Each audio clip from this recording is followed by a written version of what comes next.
Network Entertainment. What's the difference between the mindset of like every other rider, characteristic of an enduro rider? Keep on pushing. Mapapansin mo yung mga instant para sa sport. Isang tumba lang, parang nagreklamo na gusto na umuwi. Yung mindset ng enduro rider, maski yung mga enduro bikes na, pinupush nilang mapuntahan yung destination na gusto nilang mapuntahan.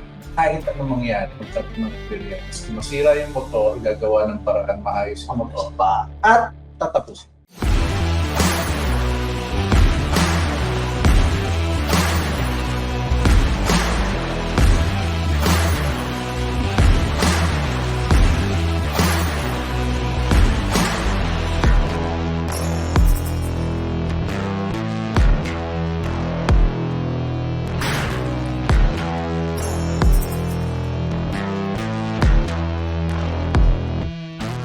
Welcome to another episode of Tunay na Rider. I don't know if I'm going to regret this, but one of our guests today is Buck Pago.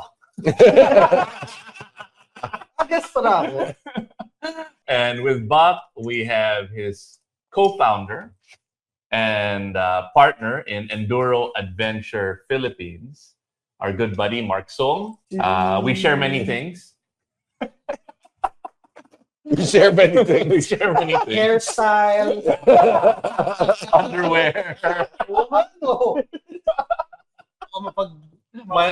My literal brother from another mother. We share buck. We share Buck. Oh, nag-shave naman ako. Okay, and then we have Inigo from Grit. Hello. Because he is the prized pupil, the scholar, Student number zero. student zero. And may kasama pang international like work abroad, di ba? Parang ganon yung EAP. So, pag-uusapan natin mamaya. So, we're gonna be talking about learn, ride, conquer, and how Enduro Adventure Philippines shapes better riders. Yon, with Mark Song, Buck Pago, and Inigo Pimentel. All right, so Enduro Adventure Philippines, it's enduro motorcycle school, right? Non-profit organization. Non-profit organization. Okay. So first off, for people listening, what is Enduro Adventure Philippines or EAPH? Yeah. So a few years ago, actually, I've only been riding, I think so this is my 4th or 5th year of riding. A few years ago, I saw the lack of teaching specifically for adventure motorcycles. So since I'm jobless and have nothing better to do in life, I was like... Sarap mag-retire ng early. Yeah. I was riding a lot with Buck. It's like, Buck, let's get certified abroad. And then I brought Buck with me and we went to Germany to try to bring in the international level of teaching adventure riding here in the Philippines. So it's a training school for adventure and off-road motorcycle riding. Yes, Okay. yes. So how did it start when you guys just decided to ride abroad and get certified? Yun lang yun? Na parang kayayaan ba? Parang, uy, Buck, tara, tagaytay tayo. It's exactly how it happened. Message ba or habang nagkakape?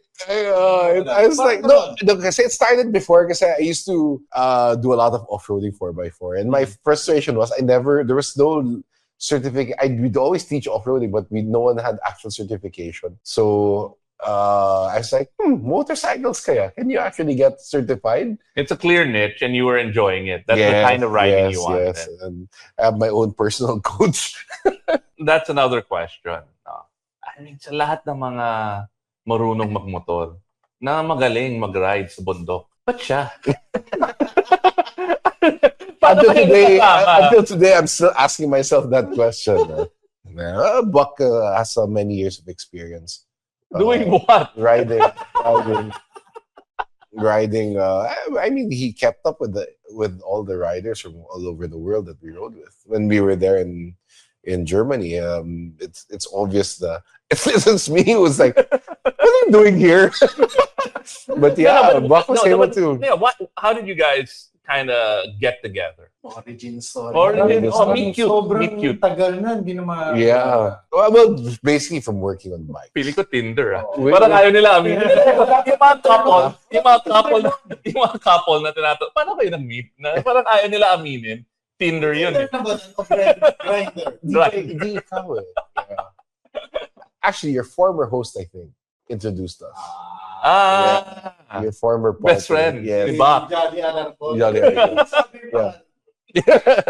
Yeah. Okay. So that's how you guys met. Yeah. So he introduced us. Well, basically, at the end of the day, it's working on motorcycles. What are the, before you guys, I mean, what made you think? Or like, you didn't think? Wala na That- magawa. that both Wala of na you- magawa sa buhay. Just do it. It is that the both of you could put up an enduro riding school in the Philippines. Lack of something better to do in life, and I wanted to explore. We also rode around Europe, and then we did an off-road. So it was two things, just to go get international training, and then we did a Europe trip. The Euro trip, we rode from Germany, Austria, and Italy off-road, 30% off-road. Ang hirap Yeah. gawin yun sa Europe. Kailangan mo hanapin talaga eh. Yes, it was Hindi not. katulad dito, kung kasama mo si Nong, Yeah, may makita ka lang trail, biglang mawawala si Nong, Yeah. di ba? Tsaka tatago ba? Kasi bawal yun. Bawal yun. Oo. Hindi naman, we got permission naman. We got permission. Well, kind of permission. Okay. Mindset of an enduro rider, right? Why did you guys gravitate? Well, one, what's enduro?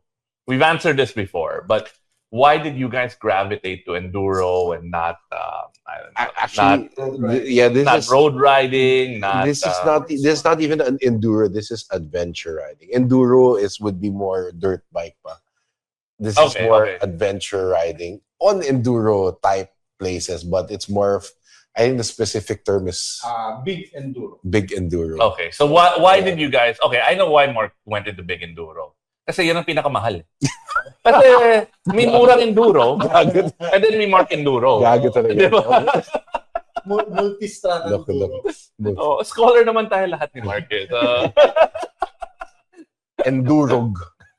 Endurog. salamat Ninong Mark. No, but yeah, why big enduro? Masaya. Well, okay. Tama yung sinabi ni Mark na yung mga maliliit na dirt bike. Well, enduro yun. Enduro bike sa tawag. Pero kasi, from the word enduro, yung endurance mo during a multi-day trip. Kadalasan kasi yung mga tours na ginagawa mo or gusto mong punta, it cannot be done with 12 hours of riding one day. So, since mahirap, or yung mga lugar na yun, hindi masyado napupuntahan ng public transportation. Doon papasok yung mga bigyan. Lahat ng mga napupuntahan nyo, may XRM naman, umaabot doon eh. Ikaw, what's your Oh, ikaw, definition of- ikaw, ba't ka big enduro? Eh, small rider ka. Yabang lang. Big yabang eh. Big yabang. But basically, I guess what Buck is trying to say, if it's big enduro or now adventure riding, people really wonder, parang, why take those big bikes, Yeah. trails, ganyan. But if you take the small bike, it will take you, let's say, 9 hours to get to Baguio. Yeah. So if you take the adventure bike, it will take you 3 hours to get to Baguio. Okay. And you can take okay, it okay. everywhere. Yeah. So, not really everywhere, but you can take it to places enough to go to beaten path, off the beaten path. Or if you're gonna take a small bike, you're gonna load it on a pickup, or there's so many logistics So many as opposed to just waking up, waking up, putting on your helmet and riding. putting everything on the bike, going where you want to go, and then come back 10 days after. A new man, really? But that's the joy of it. Okay. So you get to explore places in, let's say, all the way to Pagod, all the way to the north, or all the way to the south. Stay there, ganyan. So I think that's the beauty of the discipline that we chose. Galing ng graduate mo, Of pare. course. Oo nga. Oh, ikaw, I just Teacher Mark. I just like bringing things that aren't meant to be brought to certain places. I get a kick out of it. Eh, mga sports cars ka, off-road Oo ko eh. nga eh. But Ano yung viral pa, di ba? Yeah. Akala nila na Yeah. deep fake. Like, Yeah. or pinotoshop. Kala Photoshop. But anyway, but that's a different. Magdadala ng multistrada. But all adventure bikes naman. Maserati eh. But all adventure bikes naman. It's like bringing it's like a personal challenge, bringing something that's kind of meant to be there, but not really meant to be there. It's a personal challenge to get through. I mean, there's always an easier way to do it, diba? But po pinapahirapan sa sarili mo, diba? So it's me personally, I enjoy the challenge of bringing a bike that's not really meant to be there and taking it through it. Pero may mga misconceptions. Maraming tao na hater. Kayo? Kadalasan. Yung mga hater kayo eh. Kadalasan, iniisip nila, bakit dinodali yung malalaking bike yun? Mas komportable pa rin gamitin yung malalaking bike na yun kaysa magdala ka naman ng bike. Okay. Imagine. Okay. Yeah. Okay. Pag pupunta ka ng Baguio, sabihin natin, example na lang yung Baguio sa Sagada. Pupunta ka ng Baguio, dadaan ka ng Bulacan dahil hindi ka pwede yung pumunta ng... Yeah, MacArthur, the worst. So, gusto mo bang lahat ng sakit ng ulo sa MacArthur maranasan mo pa? Mawawala pa yung motor mo sa loob ng lubak eh. Also, yung suspension ng mga malalaking ATV bike, mas superior naman talaga rin kasi. Tsaka, mas maliit yung bike mo, mas magaan yung impact ng road condition sa katawan mo. Mas ikaw ang nagkikerry, instant na absorb ng bike. And another thing, to get to the most beautiful destinations, especially in our country, you have to pass rough roads. So that's why another reason for off-road, diba? To get to certain destinations. I'm beginning to see it. So you guys are kind of like hipster riders. Like, uy, ako yung first nakapunta dyan. Ang ganda dito, selfie, di ba? Hipster and enduro, kind of. Hindi naman. Pero it's hard not Uy, to nauna find... kami dyan. It's Kami hard. yung nagbutas niyan. Mahirap laban na. Yeah. Kami yun, pero may kilala kami gano'n. Na lang yung naunang tumae doon. Okay. I'm not an enduro rider. It's not in my character. No. And my mindset is really riding for me is something I love doing every day. It's something that, from mental health, it's freedom. I get home quicker. I have a lot of fun every single day. What's the difference between the mindset of like every other rider? Characteristics of an enduro rider. I think Why are you guys crazy? yung keep on pushing. Yun. Makes that you want. Mapapansin mo yung mga hindi talaga para sa sport na yun. Isang tumba lang, parang nagreklamo na gusto na umuwi. Yung mindset ng enduro rider, maski yung mga enduro bikes na maliliit. Marami dyan talaga nag-off-road. Pinupush nilang mapuntahan yung destination na gusto nilang mapuntahan kahit anong mangyari. Kahit ilang araw pa mangyari, magkaroon ng aberya. Maski masira yung motor, gagawa ng paraan maayos yung motor pa. At tatapusin. Okay. Ako, I would say the main enjoyment naman is the same eh. Parang not ano naman, all riders, we get it. We also came from there. But there's also, yun nga, sinabi ni Bak, the angle of taking it also as a personal challenge. Actually, for me, may tao pa rin na gusto, ginagawa nila yung parang pagyabang nila na ako na nakarating doon. But there's also the people that just take it as a personal challenge to get to know themselves better, comfortable being uncomfortable, parang ganyan, pushing yourself, seeing your limit sa katatagal, parang ganon. Or even when you go to adventure rides, the first thing that's doon is kaya mo pa tumahay kahit sa parang ganon. Yeah. So there's also the challenge of pushing yourself, knowing where you're at. And then, pag nakilala mo yung sarili, kaya naman pala all these things, now you get to start to really enjoy it. So, It connects to why you named your company Grit, Yeah. right? I mean, that's one of the characteristics of a big enduro ADV rider. Ang magandang product yun, ADV. Kaya mo tumahay ADV kahit sa... Uy, lagay ka ng zipper sa likod. Or flap. Yung flap. Yung Mickey Mouse. Dapat pala yun Yung pag-J. That April Fools, that would have been awesome, actually. Yeah. That April Fools might just come true.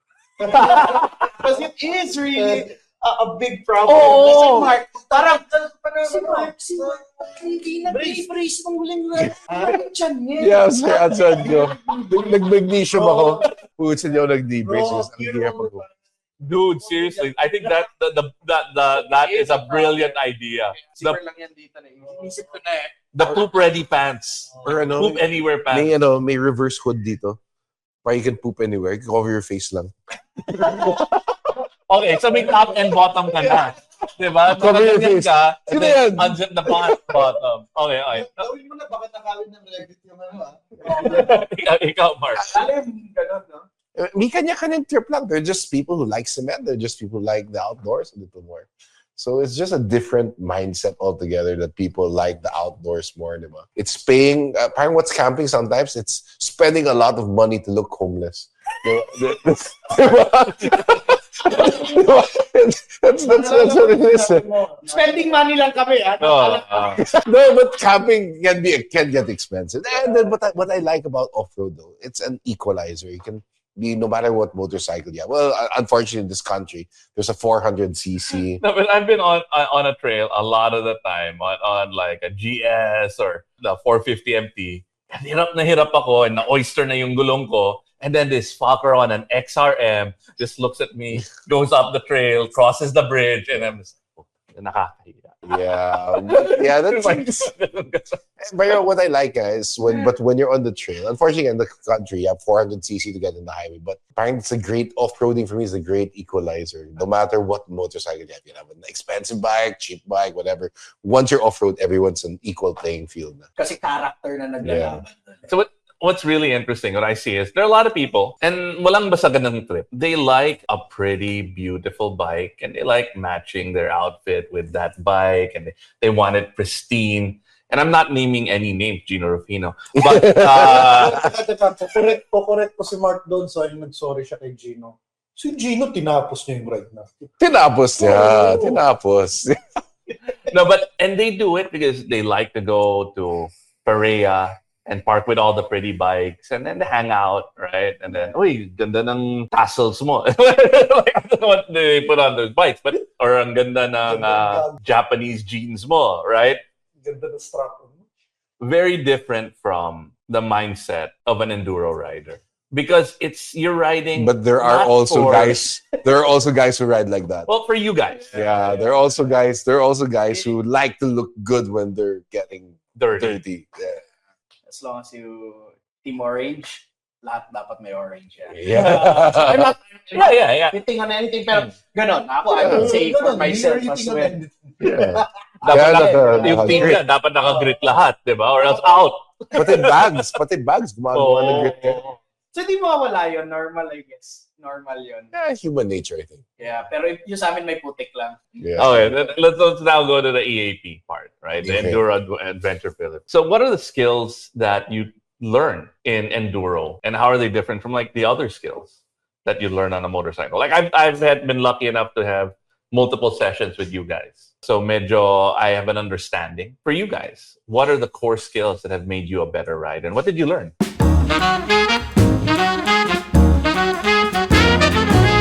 Hi, I'm Red Oliero. Hi, I'm Andrew Bernardo. And we are the Bago Matulog with Red Oliero podcast. Members. Yes, we are promoting our podcast and sana makinig kayo sa podcast namin. Yun lang. Thank you. Yay. Please, we need money.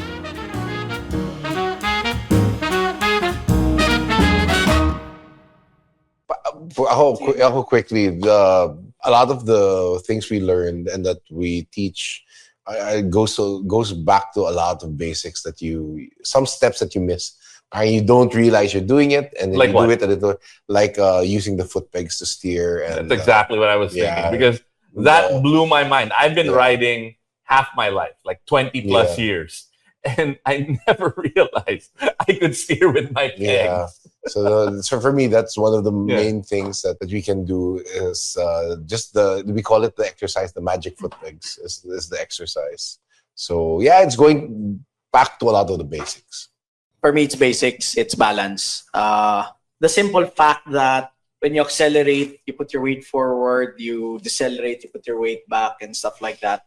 That's night and day already. That's the most underrated thing that a lot of people think about when they're riding. Pero that will really dictate how much you'll be able to control or manage the bike on, alam mo yun, while it's even uneven terrain. Balance, so nandun na yung techniques about relaxing, the proper position, standing up. Yeah, basically for me, doing a lot of sessions with the AP as well allowed me to, I guess when it becomes second nature, you do it, you're not training to get to the elephant turns, you're not training to get there. Ako, gusto ko yun. Yun lang yung gusto ko matuto eh.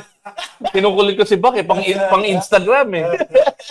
So, gagawa tayo niyan. Ano yan? Instagram purpose session. Just to get that couple of photos, man. You hone in on the balance, becomes your way of riding, and then you start to enjoy doing these things off-road, wherever saan ka mapunta. Start to enjoy riding. You know, that's actually something that's super unique about Inigo that I haven't seen in many riders. No, seriously. When we were in El Nido, and I kid you about it, right? And I make fun of you, but you were really figuring out the balance points of that bike and kind of really pushing it just in a small area. Parking lot pala, nahulog na eh. Isa FJ. And then practice ka ng Number practice. one. Okay, Buck, okay. How does Enduro Adventure Philippines structure their training? Ready na ako sagutin yung kanina eh. Alam ko eh. That's why gusto ko mahirap yung tanong mo eh. How does EAP... But we learned the structure from our coaches in Europe. And there's an actual structure that we stick to, and we tried and tested. Yeah, they're all ex-BMW coaches who put up their own school. World champion. World champions. Wow. Basically, it's the basics. Maraming rider na bibili sila ng motor kasi gusto nilang matuto ng banking. Bibili sila ng motor kasi gusto nilang mag-wheelie. Bibili sila ng motor kasi gusto nilang mag-Japan. Pero hindi mo kasi matututunan yung mga skills na yun hanggat hindi mo pa na ma-master yung mga fundamentals. So, laging back to basic. Umpisahan natin sa balance. From there, step by step. Kulang pa yata. Oh, from there, step by step yun. Hanggang sa ma-master mo lang kung saan mo gusto mapunta yung skill set mo. Kasi, yun na nga yung mga characteristics ng enduro rider. Huwag kang titigil. Maski pinaka-boring yung basics. Aminin naman natin, talagang boring pag-aralan yung basics. Pero hanggang hindi mo na ma-master yan, hindi mo magagawa yung gusto. So meron kaming time na tinanong niya sa akin, lalo nung second zero, ano ba gusto mong matutunan? Sabi ko, elephant turn. Sinabi ko rin kita. Sabi niya, sige, mag-balance 360 ka lang. Di ba parang ang Padawan nun, di ba? Wax on, wax off. And when you look at the structure, Ito muna ba? the next level is still the basics with a little tweak. So it still goes back right into the basics. You're building on a foundation of basics and understanding. What are the things that kind of blew your mind about what you guys learned abroad? I mean, you didn't do any training before in the Philippines. You went straight abroad. What were the cool things that you learned from these guys? Number one, the facility was so nice. We were in a big quarry, and just to see the facility palang was so inspiring. Parang, wow, where do we find something like this in the Philippines? And that's one of the challenges we've had. It's finding that place that we can do this. Luckily, we were able to find our home track eventually, which we have in Tanay. But that number one, the 116 to 130. it really blew me away. Just the facility alone. The caliber of coaches that taught us were really good, and to be exposed to that level of structure and teaching and facility was just doon pa lang, it was really mind blowing. And having programs na meron palang ganito, pwede Yeah. palang ganito. Na sa atin kasi kadalasan, sama ka lang, ano lang yan, seat time lang yan, tapos kailangan lakasan mo lang loob mo. Yan nga yung Doon tayo nag-umpisa lahat eh. Tapos, nangyayari tuloy, nadi-discourage yung mga gustong matuto. Kasi, mahina ka pala, dapat lakasan mo, dapat kung sasama ka sa amin, dapat malakas ka. Paano may encourage yung gusto matuto? Simula pa lang balls up your neck na lagi eh. Tapos imagine Tinatawag ka. always like that. And the bad boodle culture. There's a bad boodle culture. Di ako yun. Di ako yun. Sure ka ba dyan sa pinapasok mo? Grabe. Next topic. Next question. May isa tayong participant. Mm. Nung narinig yung pangalan ni Mark, si Mark, grabe, hindi ako susama dyan. Grabe. Okay, going to how has enduro impacted you guys? Like, how have you grown as riders, as people? How has that changed you? So, mga 20 pounds. Saan kumain eh? More or More, less? somewhere there. May tawad pa yun. Reserve energy yan eh. Me personally, the going back to remembering how how little you need to survive. That's Like the enduro. Like a Desert X or a Multistrada. But the accommodations at the end of the trail and the pakisama, it's been a refreshing, very, very different experience. Yeah. Eh, yun ang normal buhay ko eh. Sabi niya, talagang bumababa. Oo, malayo kay Mark yun. I'm joking. Kasi syempre, a lot of times you find simple accommodations. Like, yeah, Eurotex lang. Yeah. Kasi malupit yung after nung FJ namin. May hotel si Mark, kaming kwarto, tapos sahig lang ang meron. Sabi namin, sabi niya, guys, sa inyo na lang ako matutulog Okay, sige, bunking with us on the bed. Pare, si Mark, latag ng sleeping. Wow! Yun ang adventure. Kasi, Yeah. may kaibigan ako, sobrang yaman. Like, ang laki ng bahay nila. Sa Forbes, gano'n. Kinikwento niya sa akin. When we were kids, did you ever get underneath the kumot and then you'd play purpur?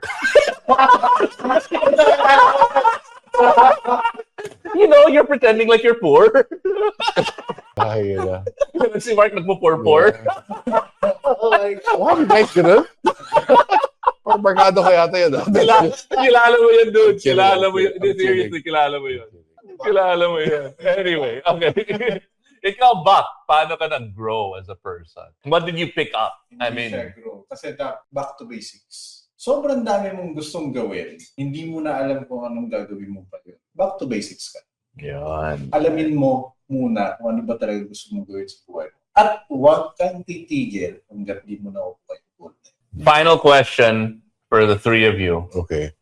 What are your tips for people who want to get into enduro or enduro riders already? Ano yung mga tips nyo? Inigo. For me, getting into more adventure riding is just go out there, learn, practice. Pag mahiyang to get into the training, get in touch, that's the best investment that you'll really do so that you'll enjoy what you're doing.